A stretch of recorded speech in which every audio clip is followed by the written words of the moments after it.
Hello, my wonderful, beautiful friends. Guys, welcome back to r/EntitledPeople, where you'll hear wacky stories about Karens just running wild. My friends, I hope you're having a great day today. And listen, the lineup of stories today is absolutely bonkers. So sit back and get ready to shake your heads. Oh, but before we get into the stories today, take a look at this video clip. So, an entitled woman backs her car into a frickin' store to load up her groceries. Because it was raining outside, guys. It was raining outside, so she decided to back up her car and look at all the people she's holding up. Guys, I wouldn't believe it if I didn't see it. Some people think they're too damn important. And with that said, we're about to dive in, so do hit that subscribe button for future stories. Now, this was a long time ago. I hardly have any contact with that part of my family anymore, but I still talk to my dad once in a while. So, the story is, my dad needs a car for a while, so I loaned him mine. But when I went to get the car back, the back end was smashed in. So dad tells me how he was at a red light and the car was rear-ended. And of course I asked the normal questions about faults and insurance and everything else. He tells me the other guy's insurance company sent him a check for the damages, but it wasn't enough to cover the repairs. And I later found out that that was a lie, so he didn't have the car repaired. Instead, he spent the money. Now, my dad and I do have the same first and last name, but a different middle name, so it's easy to see how he could claim the car was his and have the check written to him. When I told my dad that he should have just let me know about the accident and let me handle the claim, he says, "Why should you get anything? You weren't in an accident, I was."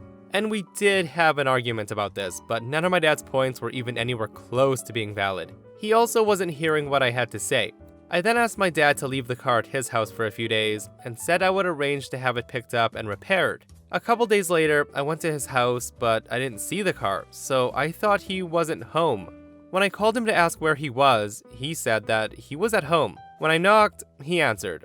I then told my dad that I was there to pick up the car and asked where it was. He then says that I'm not gonna get the car back because he sold it. I then asked him why he did that, and he said, "You seemed so pissed off about the damage, I figured you just want me to go ahead and sell it so you don't have to deal with it anymore." Now, I was still making payments on the car and asked my dad how he could have sold it without the title. He told me he just had the guy fill out a lost title form or something like that. I don't even know the details on it.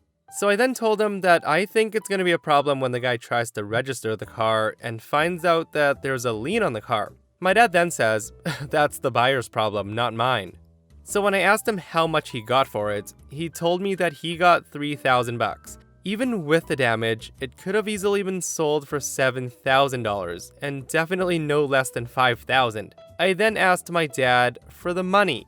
He told me he was short on cash and late on a few payments and he had already spent it. He then goes into this rant about how many bills he has and how he's even paying for my brother's college education, which is not true.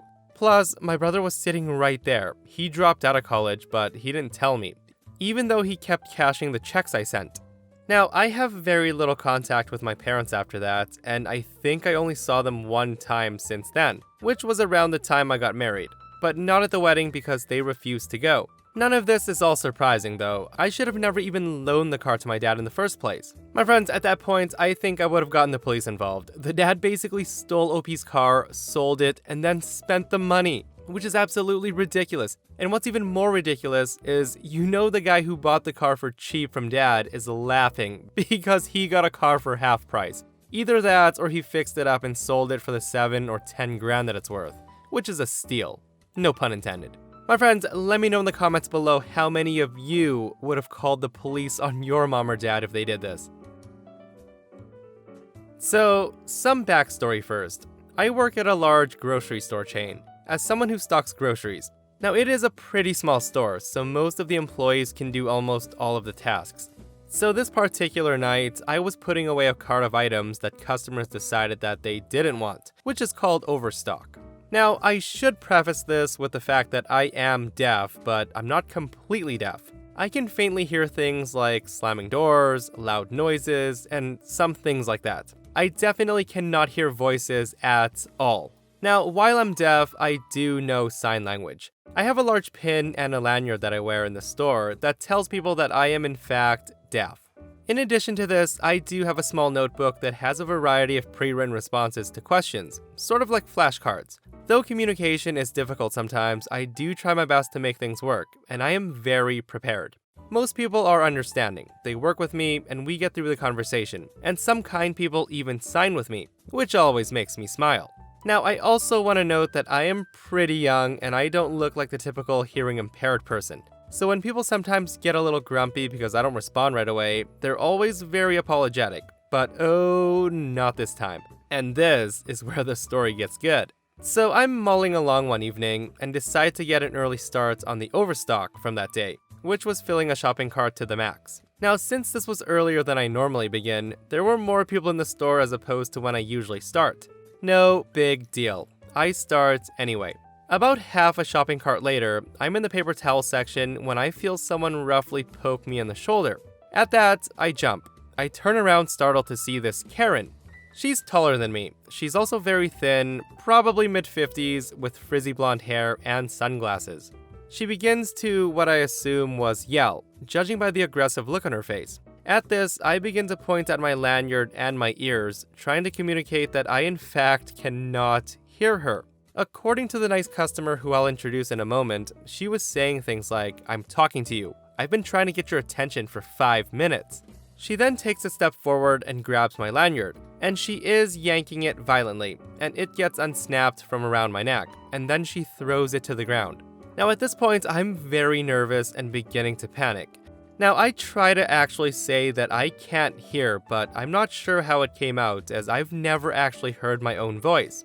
It's at this point that the nice customer enters the picture. I see him around the corner, a 30-something-year-old man, and he walks up to the crazy Karen, asking what the problem is.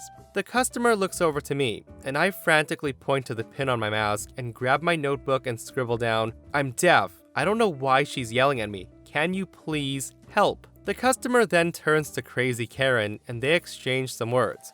Things like, "Can't you see he's deaf? Why are you yelling at a kid like that?" And responses like, "He's not deaf. He's ignoring me because he's lazy."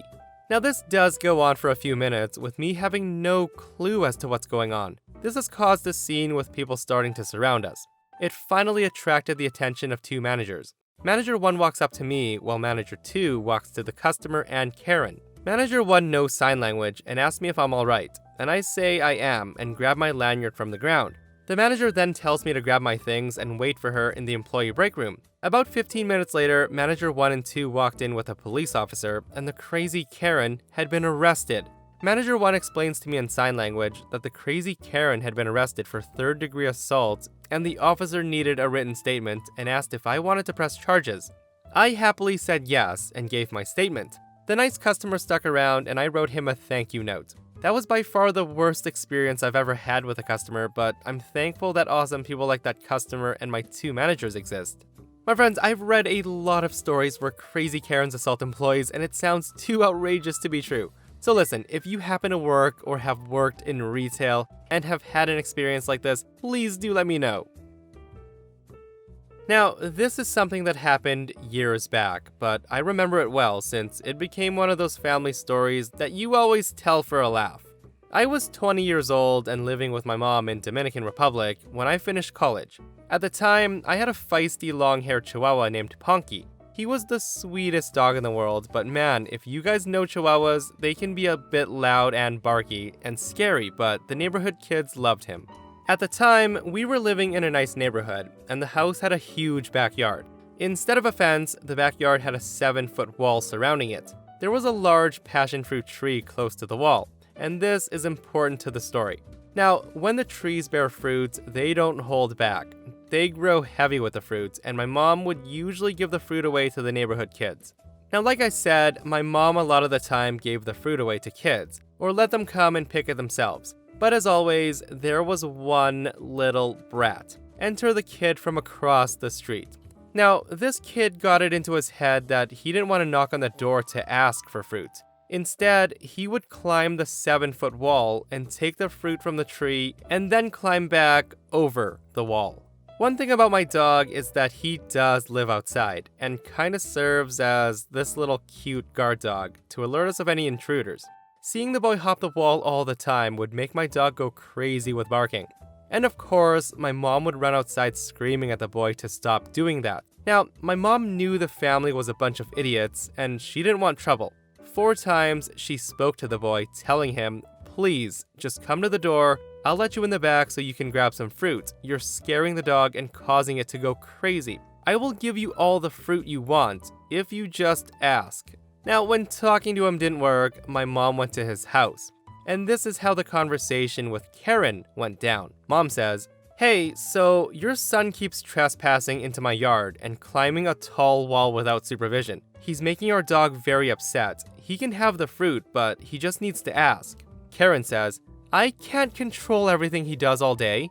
He can go wherever he wants. You need to chain your dog up if he's being difficult." My mom then tells her, "Well, no, that's called trespassing. I won't chain my dog in my own yard so your kid can go onto my private property without my permission. And if he has a bad fall, or if the dog bites him, I'm not responsible." So Karen then slams the door in my mom's face. A few days later, it happens. My mom was in her room when she hears a loud crash, barking, and crying.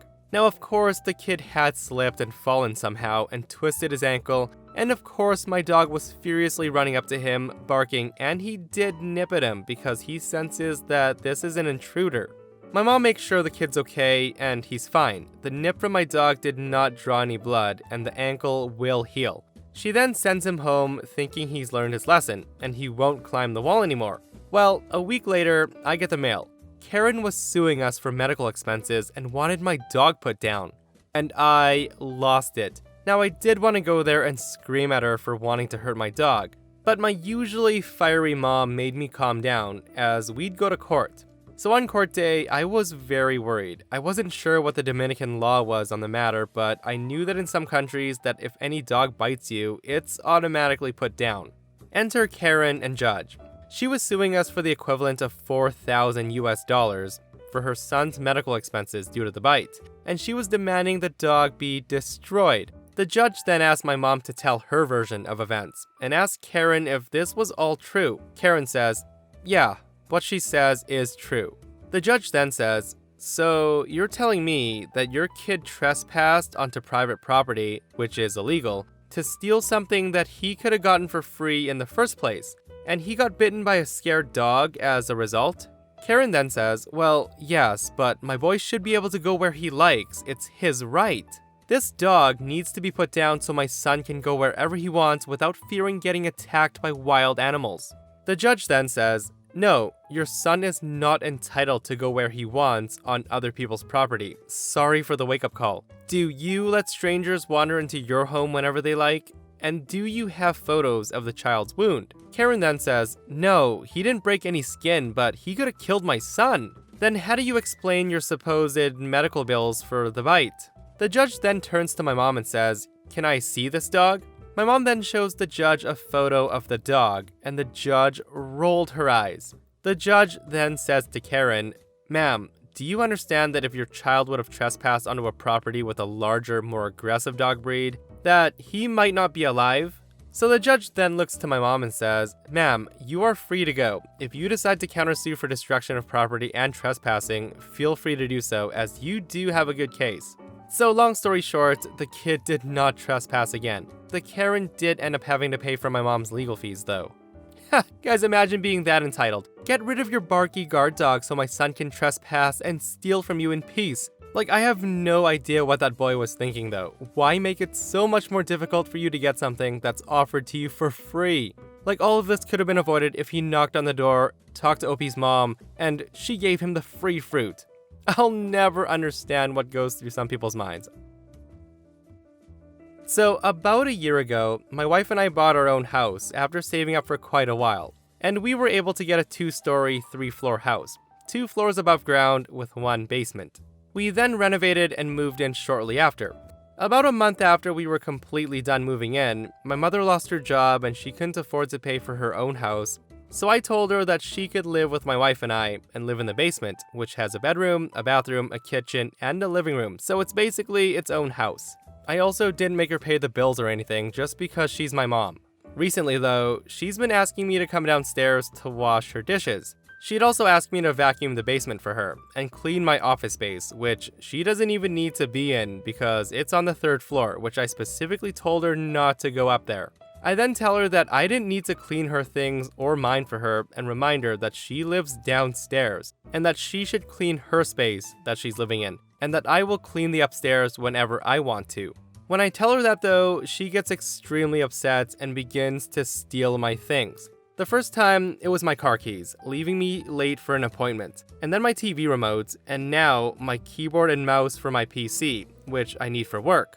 She stole that after she told me to clean my office, in which then I told her, no, this is my house and my rules. I then asked for the keyboard and mouse back, but she simply just yelled at me and kept the door to the basement shut and locked. After that, I unlocked the door with my keys that I had for the house, but she started to push the door shut on me. I just continued to push the door open until I was through the door and in the basement, which she then fell and then threatened to call the police on me for assault. I grabbed my keyboard and mouse and went upstairs without a word. It's now the morning and I'm still not entirely sure what to do. I don't even know if I want to talk to my mom right now. Yeah, so I think it's safe to say that OP's mother has overstayed her welcome. That's some pretty petty stuff going on though, stealing and hiding your son's belongings just because he won't listen to you and clean the house. Like, excuse me ma'am, he's an adult and you're living in his house, rent-free. So scrolling through the comments, OP did mention that she did move out, so that's good.